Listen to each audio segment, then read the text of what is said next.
భారతీయులకు రామాయణ మహాభారతాలు కేవలం గ్రంథాలు మాత్రమే కాదు, అవి జీవన విధానాలు కూడా.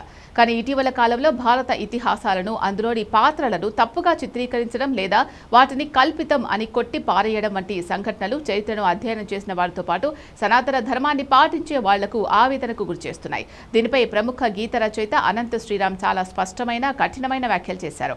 అనంత శ్రీరామ్ ఒక వేదికపై మాట్లాడుతూ వ్యాస భారతం, వాల్మీకి రామాయణం ఇవి మనకు పరమ ప్రమాణాలు అని పేర్కొన్నారు. అంటే మనం జీవన గమనాన్ని నిర్ణయించుకోవడానికి ఇవే దిక్సూచులు అని అర్థం. అసలు ఇతిహాసాలు కదిలించే అర్హత ఎవరికైనా ఉందా? సినిమా రచయితలు కావచ్చు, మరే ఇతర వ్యక్తులు కావచ్చు, మన ప్రాచీన ఇతిహాసాలలోని పాత్రలను, వాటి స్వభావాన్ని లేదా ఆ పాత్రల తీరు తెనులను మార్చడానికి ఎవరికీ హక్కు లేదని ఆయన స్పష్టం చేశారు.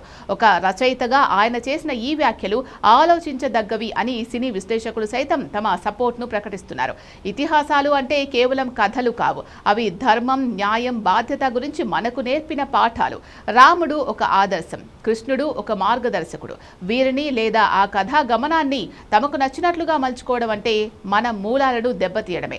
రామాయణం జరగలేదు, ఇది ఒక కల్పితమని ఎవరైతే అంటారో వారిని అనంత శ్రీరామ్ గారు చాలా తీవ్రంగా ఖండించారు. ఆయన మాటలో చెప్పాలంటే, కల్పితం అన్న వాళ్లను అసలు నేను భారతీయులుగా లెక్కించను.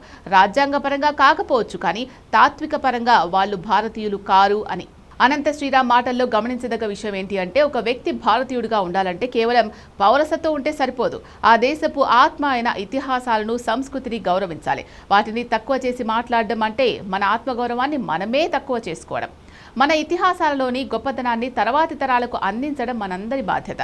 ఎవరైనా వాటిని వక్రీకరిస్తుంటే నిరసన తెలపడం, వాస్తవాలు ప్రపంచానికి చాటి చెప్పడం ద్వారానే మనం మన ధర్మాన్ని కాపాడుకోగలం అనే భావన అనంత శ్రీరామ్ మాటల్లో అర్థమవుతోంది.